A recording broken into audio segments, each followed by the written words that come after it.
Welcome to Rooted and Rising, the podcast. I'm Denise Jackson, your host, and I'm so excited to have you join us on these journeys of hope and growth from the greenhouse. Enjoy the conversation. Today, I'm joined by Hannah Croft, a wife and a mother of 3 littles, and a life that is very full. And I'm so happy I met her, and I met her another God meeting because I was sitting outside of a tire shop waiting on my car, and I was practicing my Duolingo Spanish, and she started speaking to me in Spanish. It was so good, and asking me about that, and we got to be friends. And so I'm so thankful for her. So Hannah, will you tell us a little bit about yourself? We're thankful for you too, Denise. Thank you. Your energy is why I spoke to you. I said, this woman has this energy. I'm Hannah Croft. I live in Wimberley, towards San Marcos. We've been here 2 years.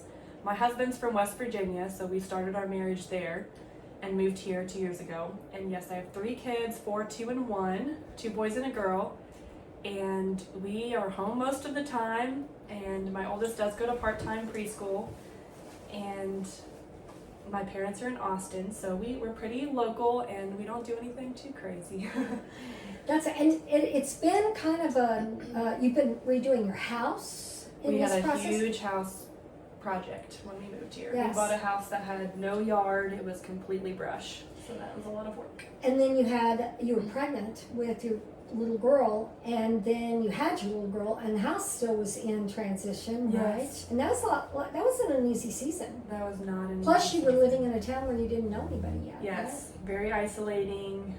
A lot of decisions to make besides the normal house family decisions to do construction decisions, and having guys show up to your house in a mess and nails everywhere, and 2 little boys that just want to go watch the scene. Yes, So, and play in the scene. and play in the scene. Pick up every nail, and Yes. yeah, I had those. They need to be boys too. outside. I need to be inside. Yes. So it was not. I wondered why God brought us here. I really did. Yeah. Well, so tell me how you got here. We lived in West Virginia for 3 years, and I would battle, should we be here or in Texas? I'm from Texas, my husband's from West Virginia. And that battle was distracting me from my life. So I finally prayed, Lord, I don't want to think this way. I don't want to compare. I wasn't unhappy, but I was comparing lifestyles. And I said, will we move to Texas? And he said, yes. And I said, when? And he said, in 3 years. But I ignored that because who can really, that was unimaginable. That's a long time. In that stage of your life, that's a long time. It was a long, but to me it just felt, I must have made that up in my head because that would be what I kind of wanted, but there's no way that was not in the plans. We were going to be in West Virginia. That was just where we were going to be. And so I just put that away, and we lived our life, and around 3 years, my husband said, we should move to Texas. And I hadn't been asking. I hadn't been, deep in my heart, I had still been praying back and forth, but I was content. And he said that, and I thought, God, what? So it was really crazy timing. So it was because he had a job in Texas? No, we were looking to get more property in West Virginia. We were looking to move in West Virginia, but everywhere we looked just didn't feel right. There was something that wasn't quite right, and we didn't find the right thing, and we kind of wanted a change for our family. We wanted more to do with the kids. In West Virginia, it's a lot of remote, just land. It's great for homesteading, but there's not a lot of energy and activity. We were in a college town, so there's plenty of energy and activity if you're in your 20s. Yes. But for kids, there wasn't. And when we came down here, of course, Wimberley is family central, and we weren't comfortable with Austin, where my family is, and Wimberley, we were just comfortable, and we bought. We just bought a house, kind of spontaneously, and moved. So I love that because 3 years before he told you so that you could have confidence that now you were walking with God. But still, Yes. when you got here, you're like, what It still didn't are look you like doing? what I thought. What are you doing? It did not look like. And I actually thought of the Israelites who wanted nothing more than to get away from Pharaoh.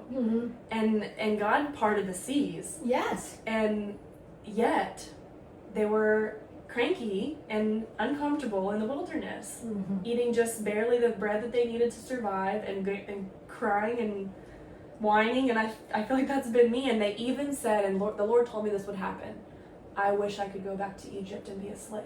They said that in the Bible. They said, that. I want to go back because I was fed and I knew what my life was going to look like. Everything was predictable. And I have said that. I've said, I just want to go back to where my life was predictable, even if there were some hard things. And the Lord's like, I told you would say this. Yes. That, He knows us so well. And, I just want to repeat, I repeat it a lot, but He speaks to us. He speaks to us. We sometimes say, oh, that wasn't really God. But I encourage you to write it down when He does speak to you. And the way you'll know it was Him is that it'll happen. Mm-hmm. I feel like that's important for us to remember, that He wants you to hear His voice. It's not just for me. It's not just for Hannah. It's for you guys. And so listen, because He, especially in those seasons where you don't know what's going on. But the Israelite story is so good because, when I was 19, some women prayed for me because I said, I don't know how you love the Lord your God with all your heart. That's like a big thing. And I don't even know who He is. Like, I don't know Him. I hadn't been raised reading the Bible, so I really didn't. I knew some stories, but I didn't know Him personally, if that makes sense. So when I started reading the Bible, after I prayed that prayer, all of a sudden it wasn't this boring book. It was like so interesting. And I read about those Israelites and I said, oh, they were so horrible to you. How could they be so horrible to you? And then He said, that's us. Just like you, Denise. That's us. They are the example, and we follow. We do what they do, unfortunately. Yeah. Well, so how long have you been married? 5 years. 5 in December. years. And 3 babies. And 3 homes. I mean, we have really had a lot of experience in a short time. Yes. So we are married 52 years in September. So great. We're at such different seasons. Yes. And that, for me, those first 5 years, really first 7 years, were really, really difficult years. And then when I told you when I got pregnant with Kayla, that season I was 10 years married, and that was a difficult season. I remember going through these really where I just struggled and wasn't sure God was really hearing me anymore. Yeah. And really what it was, I wasn't hearing, I wasn't listening to Him. Yeah. I was more like, this is what I need. Yes. I need this right now. And I look back and I say, boy, I'm glad it was You in control and not me. Because He carried me right through each season, and He didn't let me miss anything. I got to experience all of those seasons fully, and even in the hard things, it changed my heart. If we had our way, we wouldn't change. We wouldn't. We wouldn't be changed. You said something about that like you were in a season where like. You used to be young, and now you're older, and you're not that old, but you're older, and you've experienced a lot of things, and they're hard. Like, we go through new hard things the older we get. And you said something to me about that. You said what? It has to get harder, or your faith won't grow. That's it. Yeah. You won't know more of God unless He forces you to know more of Him, which takes you to another cliff that you have to jump off of, and it's always surrender, obedience, or giving up something. It really is. I listened to an Elizabeth Elliot podcast yesterday about oblation, a word we don't use, and it's a pouring out. A pouring out of something valuable. In the Bible, it was usually just fresh water. So you'd be in the desert, and as a sacrifice, you would just pour out fresh water. To show, I have faith that God's going to provide. He is bigger and better than just this fresh water that I need to drink. And there's a lot of people today that don't want to talk about sacrifice. And if you're going to follow the Lord, you're going to sacrifice yourself, what you want, what you think you want. That's it, what you think you want, because not that God's going to give you coal. God gives you good gifts. He will provide everything you need. But you have to show Him that you are all and Yeah. I will give you, Lord, I will give you everything. And I think that, you go through those seasons where you're like, wait, I wasn't thinking about that, giving you that I was just taking that for granted. Mm-hmm. And you have to make the choice again. He's so kind. He gives us freedom to choose. Yes. But we choose over and over. We choose, this is the next thing that I'll lay down for you. And he may give it right back to you. Mm-hmm. Yes. But he also may remove it because it's not something that's going to long term be good for you. Yes. Or for the future purpose that he's called you to for a short time that you're going to be I here. actually think this is where a lot of Christians get stuck, because so many of Americans are Christians, but people say this, few are really, fully getting to experience God's love. And I think where a lot of people get stuck is they are unwilling. They don't realize God is that intimate. Yeah. That he cares about them that much, that he actually wants to string through their heart and get rid of things that they don't need, clean them up. It's going to hurt, and it's going to be so much better. And the world's fighting that. The world's saying, you be you, Yes. you're perfect how you are, and you're given all these, all these things, basically contradicting the Lord. It sounds good, but ultimately, trusting in the Lord, you're going to become somebody that's peaceful. Yes. Somebody that's joy-filled, Yeah. even in these really hard seasons that you will walk through. He said, you will have trouble in the world. You will have trouble But in take the world. heart, I've overcome. But take heart, because I've overcome the world. But you will have trouble because we're not with him yet. Again, I really think we were there in the beginning. He called us by name, and then he knit us together. So guess what, y'all? That is our home. That is our home. We are here for his purpose. And when we get that, it changes a lot in our lives, and it makes us willing to pay attention and lay things down. He doesn't want it to be hard. I feel like he's so patient with us. Yes. And very unique. I truly believe he speaks to each person.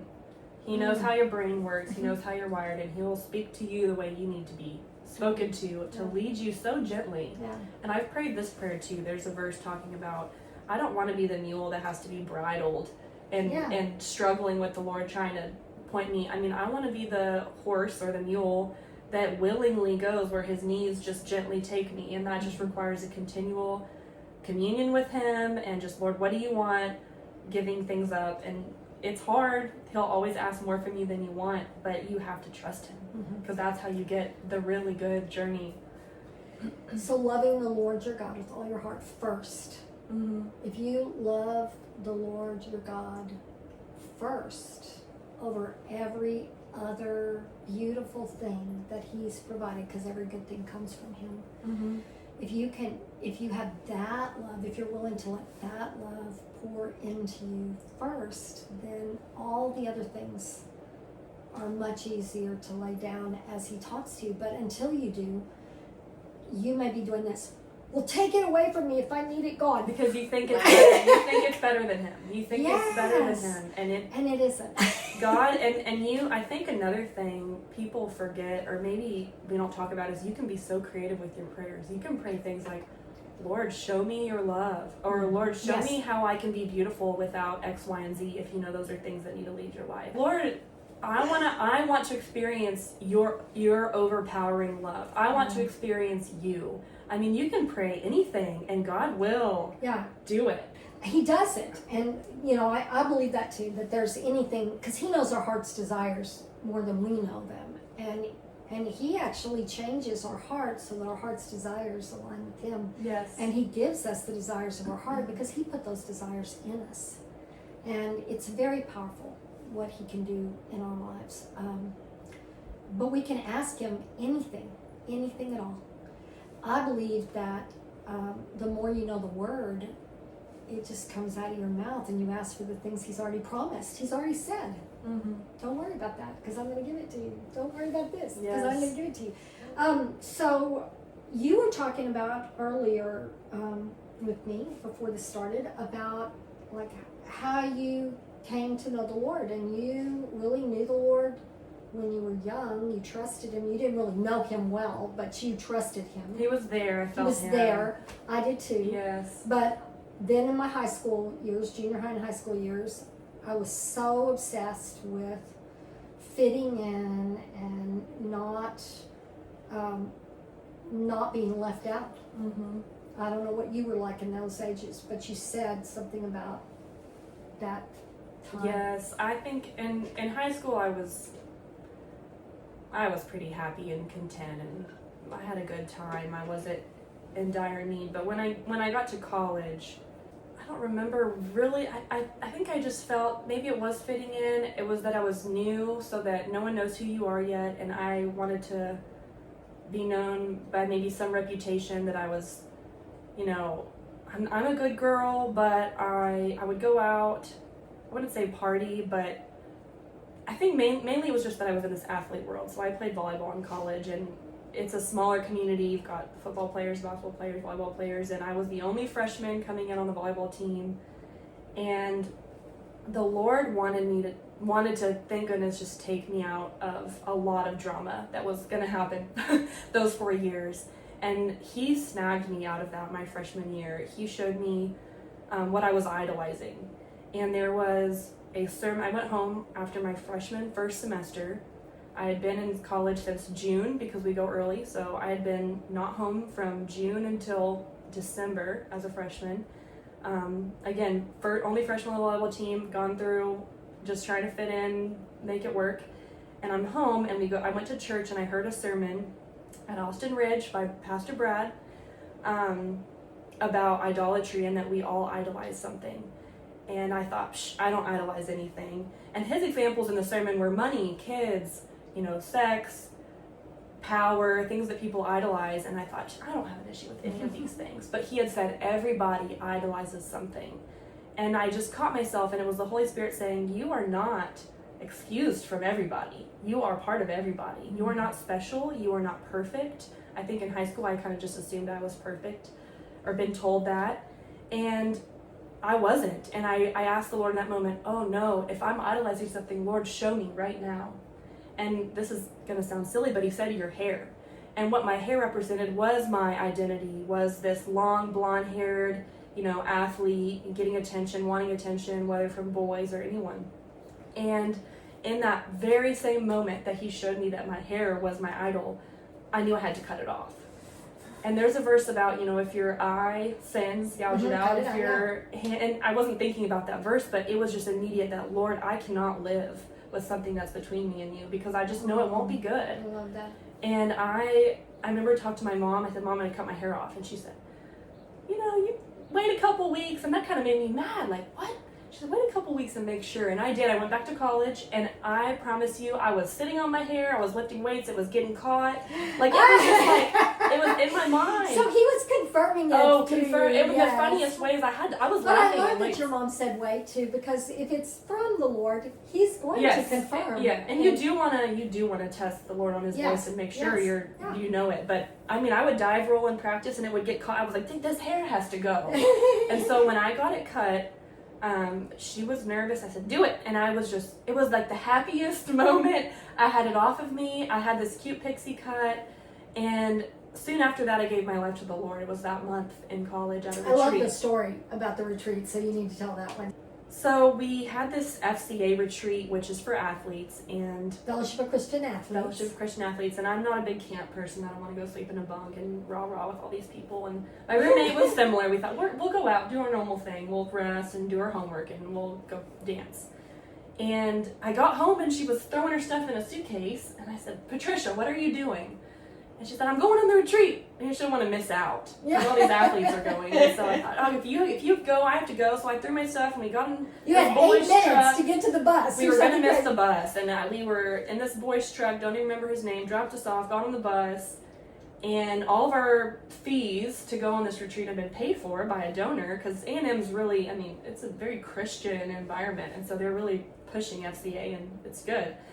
And I gave my life to Christ that weekend, and one of my teammates, Alicia Cosmo, she was really my first and our director of operations. So the Lord had me at A&M on this volleyball team for this purpose, because she and my director of ops for the volleyball team are why I'm a Christian. Oh. And at that camp, I gave my life to Christ. I heard a message that resounded with me, and in the moment that I knew I was a sinner, the same moment that I realized based on very, very specific instances I remembered of me sinning, me hating, or me whatever, I'm going to hell. And that feeling was just like this, I deserve hell. Mm-hmm. And that's a necessary point we all have to get to. But in the very same moment, there was not a minute had passed, not a second had passed that Jesus didn't enter the picture and took it from me, and it was gone. And that feeling was just like, just this euphoria of like, I don't have to go. I'm free, and not only am I free, I'm part of the family. I'm part of the family. I'm chosen. I love that and so much. The joy of that moment was like lasted at least, I mean, it's lasted until now, but it really was like a whole 6 months of just like, I woke up every morning just like euphoric, like, how could you not be when the Lord has saved you from that? Yes. And therefore loves you so much that Such He's obviously going to do other things for you. Yes, and He has. And He has. Now, yes. You've walked through a few years. So with my short hair, now I'm a Christian, I'm pumped. There were some other amazing things that God did right around that same area that just showed me His direct, personal, like, desire to tell you things, to connect with you, to give you what you need, what you truly need. I remember one morning, I woke up from a night out. I had gone dancing. I was just, going out dancing at the clubs or whatever, whatever you call them. And the next morning I woke up and I was just so sad because some guy didn't see me the way I knew I was. I was a really good person, and he just didn't recognize that and didn't want to have anything to do with me. And so I woke up the next morning, I was so hurt, and I heard a voice say, read your Bible. And this is a little earlier in the semester, the second semester, and I thought, I don't have a Bible. I don't think, who's saying that? And I rummaged through some things and I had one. And I didn't think I'd even moved to college in my dorm with one, but there was one. And the voice said, now go down to that picnic table right behind Northgate, which is where you go out and dance. I lived at the Tradition, which is 20 yards off of the club. So they put the new athletes right there. Yeah. And so everything smelled like puke and trash because it's Sunday morning, Lord. After the night.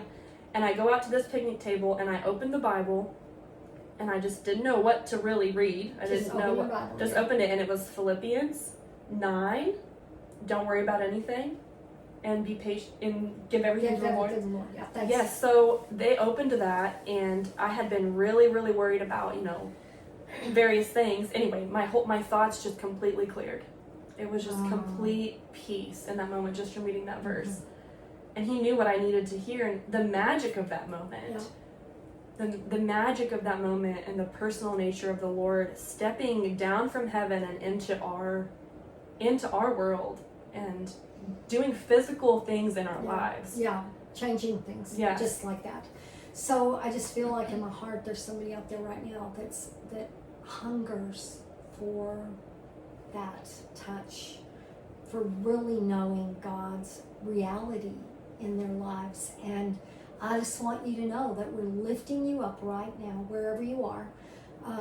We know that God doesn't respect one person over another. He loves you, daughter, as much as He loves us. And He loves us a bunch. I'm just going to tell you that. And so reach out right now. Reach out and ask for that touch from Him, and He will faithfully answer you. You will not be disappointed. He loves you, and He will not hurt you. He is for you. He is not against you. And I just want you to hear that this morning. So I want to talk about this season of wife. First of all, daughter. Yes. You're the daughter of the King of Kings and Lord of Lords. You are the wife of a good man that God has put as the priest and king over your household. And you have 3 little children. 4, 2, and 1. Oh my gosh. Amazing. And so that's all that good stuff. And yet, this can be a really hard season. It's stretching. Yeah. And so let's just talk a little bit about why it feels like stretching, because we know you have faith. You're walking with the Lord. I think no matter what you go through, God will make sure you feel stretched or you're not going to grow. Mm. There's going to be seasons that are easier and really just fun and a blessing. And you have to see the blessing even when things are stretching. I think I've just learned a lot about my speech. I know we didn't talk about this before, but I've learned a lot about my speech being important, and I am 5% towards where I want to be with that. Me too. But when you go into motherhood, a lot of media, it's so unfortunate that we have social media, honestly, in motherhood, because it's such you're in your home and it is a quiet and peaceful, hopefully, inside of you, task, because you're not in public anymore. You're not going to a job. You're at home with these babies, and you really, really need peace. And social media is not peaceful, and a lot of things that you hear about motherhood are jokes, or these kids, or the way, even calling them kids, I've learned kids are goats. Yeah. These are children. So they're sheep, not They're goats. sheep. yeah, kids. So even just calling them children, we have to bring an awakening towards the spiritual grandeur of raising a family that we speak and raising power. a family. We have to, even if it is hard, the way you speak of it has to be a blessing, because it is a blessing to have kids and to have the proper perspective. We can talk about the hard part all day long, but in the end, hanging on to the fact that you brought a spirit from heaven into the world through your body You were the mechanism that God used. Yeah, is that's amazing. Incredible. I mean, we should not get far from that. We should never leave that behind, especially now, because we have all kinds of new ways of making babies these days, and we really need to stay focused on the fact that women are given a beautiful, and the men, a beautiful task, and it has to be hard or it wouldn't be worth it. Yeah. So, and just watching our speech. It requires us to lean in all the time to our Father's arms, because we cannot do it. You have to choose how you're going to do it. Yeah. Are you going to do it with God? So, day to day, though, minute to minute, have you struggled with that lately? The first 3 years of motherhood were really hard for me. The first year was the hardest. The first 3 months I had my son, I always wanted to be a mom. My whole life I didn't want to be anything else. My mom was a stay-at-home mom, so I was going to be a stay-at-home mom. I regretted it after I had my first baby, because I lost all of my freedom, my independence. Yeah. I had a white Camaro. I lived in Houston for 6 years. I mean, I could get in the car, go wherever I wanted. Yes. I mean, I lost everything. I was in a new state. I had a great marriage, a great husband, thank goodness, beautiful state, but I lost my freedom, and I really struggled with just the the inconvenience of having a baby. Like, you can't just go, you can't just, even though you're so glad you have this beautiful baby, of course. And so it took me, I really think, 3 years to say, I feel like a mother now. I've quieted, I've accepted, I've surrendered. And now I'm past that 3 years, so I'm able to actually consciously, I'm not in the anger and bitterness anymore. I'm in the consciously, how do I perfect this? What am I doing? What is the Lord saying here? How do I not get angry in these moments?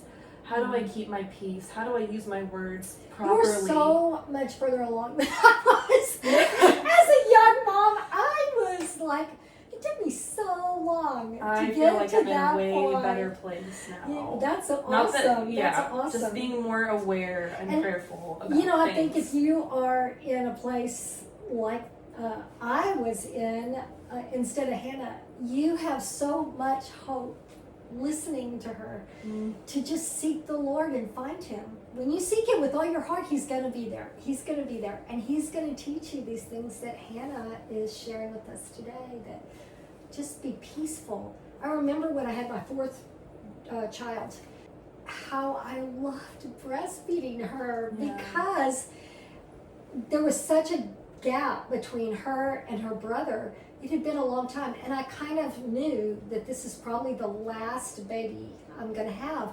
And I was so not wanting to give that up, that time. And I really did settle myself, and I was so peaceful when I was nursing, and just relished that time so much. With the other three, it was just like this hurried, like, okay, I have to get there. I wasn't peaceful. Mm-hmm.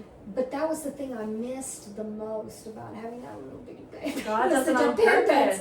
The dependence on me. He made it that way on purpose. You and know, you're just- forced into this very physical, close to your eyes, to your, it's just like, Yeah. he did it on purpose. Yeah.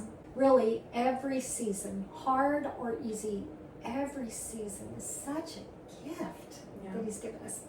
So, we're at the end of this podcast, but I feel sure that we're going to speak again as these seasons in our life continue. But today, do you have any like words of advice for other women out there at whatever stage you choose to give them advice? I would say to get quiet. Find a way. I had a hard time when I have my social media accounts open. I don't connect as well with the Lord because I think it's filling his place. It's filling this feedback. And you really, if you need to turn all of that off for a week or months to really find a group with him, it's worth it. And it's a distraction. And the word distraction is away, and then traction. So you're not gaining traction. Oh, I love that. If you I want had never even traction thought about that. with the That's Lord, great. you can't have any distractions. Oh. And so anytime that you can get in your closet and read, even if it's hard at first to have that mental space, there's a book called The Celebration of Discipline. And you need quiet, you need silence, and you need to feel your soul. God speaks in your soul. And if your ears are listening to things, I hear your TV's on, your phone's open, you're not going to hear That's this. so good. That's so good. And he will give you the time, and he will meet you there. You know, sometimes when I'm being quiet with the Lord, I never stop. You know, Yes. that's just my. It does go self. with you all day. But when I stop and spend time with the Lord, sometimes I fall asleep. And I used to think, well, that's ridiculous. But now I'm so thankful for it because it's a real rest. Even if it's like 40 minutes, you know, it's like such rest that he's given me when I stop and be with him. And I'll start my morning, you know, just good morning. That's the first thing I think now. When I wake up in the morning is, hey. That's a good place to be. Hey! Before I even open my eyes, you're there. I'm so happy you're still there. You know? That's the goal of this. That's what we want in our lives. Just that he walks, you know, when I used to read that Paul said, pray unceasingly, I would be like, well, I don't, especially when I was like in motherhood, I was like, I don't even know how to do that. That's crazy. I really did think Paul was crazy for a long time. Your spirit activates on another, but as you're doing everything in your day, you can easily be in communion with him. Yes, and now it my takes life practice, is but always, yes. well, and it's not just practice. It's a side conversation like that's all the time. choosing to set aside, like the first thing in the morning is when you're visiting with him, first words out of your mouth, and then it's just like it continues the whole day. So with moms, one thing I will say is that you give your first fruits to the Lord, and a lot of pastors now say, oh, first thing in the morning. Well, as a mom, that's not me. Yeah, that's fine. But the best part of my day is the first 10 minutes of nap time. As soon as they go down for a nap, that is my glory.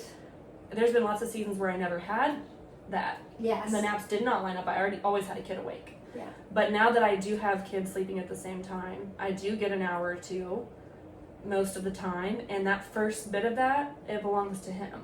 And that's at, 1 p.m. So don't let anyone tell you how this is supposed to look. Yes. But yes, that's it's right. your personal gift to him and then him giving it back to you. I love that. And I love the first fruits because when we give, the pouring out of the water, we're going to come all the way back.